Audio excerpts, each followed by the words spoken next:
El misterioso Padre Crespi afirma haber encontrado pruebas de la existencia de gigantes y civilizaciones extraterrestres. Y de hecho, existe evidencia tangible de estos antiguos mitos y leyendas, una legendaria biblioteca dorada. Pero ¿por qué el Vaticano oculta este sensacional hallazgo? Te llevamos a un viaje increíble a un mundo de misterio y leyenda y revelamos la verdad detrás de este espectacular hallazgo. ¿Quieres descubrir lo inconcebible? Entonces suscríbete a nuestro canal y sigamos juntos el rastro del pasado. El hombre detrás del misterio. La historia que rodea al ominoso Padre Crespi no podría ser más misteriosa. Según algunos informes controvertidos, el sacerdote se topó con un sistema de cuevas subterráneas en Ecuador, completo con una biblioteca metálica. Los artefactos anularían por completo nuestra visión común de la historia. Por ejemplo, las estructuras extrañas vinculan las Américas con los antiguos sumerios, proporcionan evidencia de visitas extraterrestres y revelan una conspiración global del Vaticano. Pero, ¿cuánto de esta impresionante historia es cierta al final? ¿Y por qué la colección privada de artefactos del Padre Crespi se guarda actualmente en almacenes y bóvedas inaccesibles? Primero, comencemos con los hechos establecidos. Lo que sí sabemos es que el padre Carlos Crespi Crocchi fue un monje de la orden salesiana que nació en Italia en 1891. Después de estudiar antropología en la Universidad de Milán, decidió seguir la carrera de clérigo. Como parte de esto, Crespi fue enviado al pequeño pueblo andino de Cuenca, en Ecuador, en 1923 para hacer obras de caridad entre la población indígena, una tarea a la que el sacerdote se dedicaría hasta su muerte en 1982. Entre la población local, el sacerdote nacido en Italia gozó de gran popularidad. Hasta el día de hoy, una estatua de Crespi conmemora las obras misericordiosas del sacerdote. Entre otras cosas, fundó un orfanato y varias escuelas, distribuyó dinero, comida y siempre estuvo atento a las preocupaciones y necesidades de los residentes.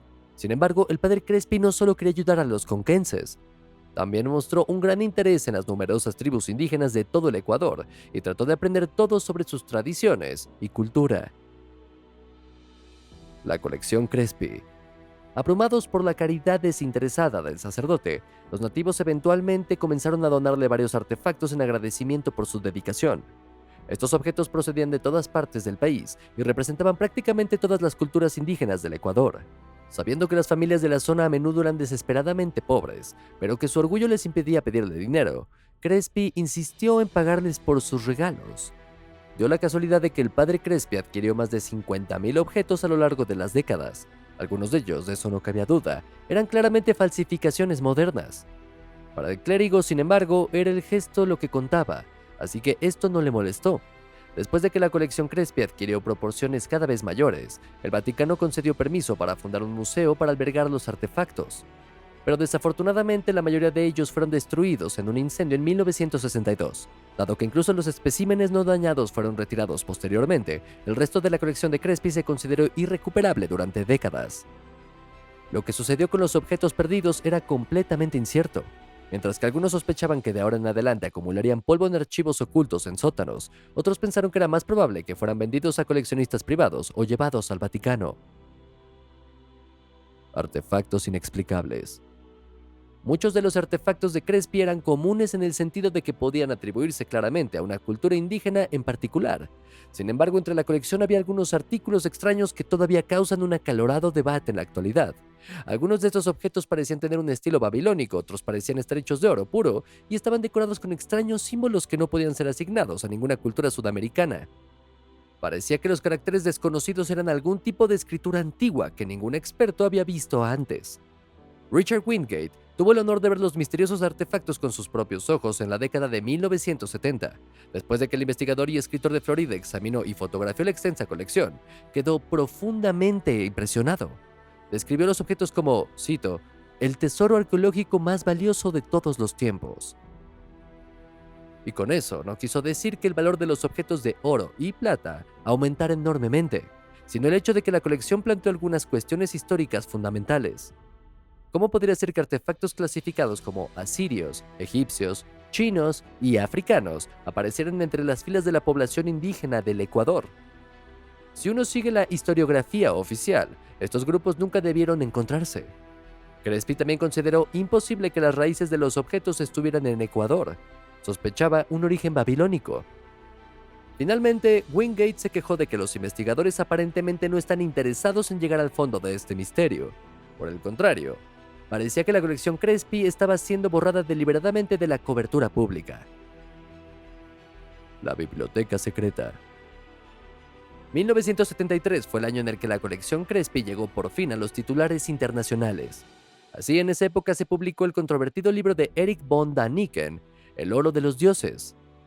En él, el proponente de la preastronáutica afirmaba que un tal Juan Morix descubrió un sistema de túneles secretos en las cuevas de los Tallos en Ecuador, que escondía algo casi increíble: una colosal biblioteca de metal, repleta de misteriosos artefactos de oro. Estos objetos habían sido entregados posteriormente al padre Crespi. Además, von Daniken afirmó que los artefactos provenían de las filas de una civilización perdida y fueron creados con la ayuda de seres extraterrestres. Siguiendo las afirmaciones de Morix y von Daniken, la biblioteca constaba de miles de libros con páginas de metal, cada página adornada con símbolos crípticos, patrones geométricos e inscripciones desconocidas. Además, la bóveda oculta era tan gigantesca que no podía haber sido construida por humanos. Los seres que crearon la biblioteca tendrían que ser comparados con gigantes de carne y hueso. Tras la pista del misterio. Pero ¿cómo clasificamos estos informes casi increíbles? Bueno, esta es una pregunta que el personal de Ancient Origins también quería resolver. Por eso partieron rumbo a Ecuador para buscar respuestas. Con éxito, del padre Javier Herrán, actual párroco de Encuenca y ex compañero de Crespi, supieron que los artefactos fueron adquiridos por el Banco Central de Ecuador después del incendio de 1962. Y efectivamente se concretó entonces una reunión con el doctor Luis Álvarez, que permitió a los visitantes admirar con sus propios ojos el resto de la colección. Sin embargo, Álvarez, quien es un experto de buena fe de Crespi, enfatizó que no hay absolutamente nada en las afirmaciones hechas por Morix y von Daniken. Más bien dijo, el sacerdote quedó completamente impactado cuando se enteró del supuesto descubrimiento de la biblioteca de metal. Luego de que el Banco Central del Ecuador accediera a la visita, los empleados de Ancient Origins se encontraron con un espectáculo sobrecogedor. Mientras caminaban por las salas de almacenamiento y se maravillaban de fila tras fila, vieron figurillas ceremoniales, armas, joyas, cerámica, cráneos alargados e incluso algunas cabezas reducidas. Lo único que faltaba era algún rastro de las páginas de metal de la biblioteca subterránea. Las páginas del libro. Los escépticos afirmarían en este punto que los periodistas no llegaron a ver las páginas. Por supuesto, después de todo, los tiradores de hilos en el fondo harían cualquier cosa para mantener la imagen de la historiografía oficial. Cuando se les preguntó acerca de las páginas de metal, los expertos presentes los rechazaron de inmediato y dijeron que el Banco Central se negó a comprar los objetos porque no eran más que chatarra falsa. Sin embargo, el doctor Álvarez accedió a guiar a los visitantes a las placas en disputa. Estos se almacenaron en el extremo opuesto del complejo en un edificio antiguo y en ruinas. Si bien los artefactos anteriores habían sido cuidadosamente ordenados y exhibidos por expertos, las placas estaban desordenadas en el piso y en simples cajas de cartón. Una rápida mirada bastó para darse cuenta de que los responsables no otorgaban ningún valor a estos objetos. Además, las placas no estaban hechas de oro o plata en absoluto, sino de un material muy suave y elástico que recordaba el aluminio. Las decoraciones eran a veces toscas y torpes. Es cierto que algunas de las escenas representadas eran bastante extrañas y, sin embargo, parecían simplemente tallas modernas en chapa barata. ¿Deberían haber sido realmente esos artefactos legendarios que von Daniken habría descrito tan pomposamente en su libro?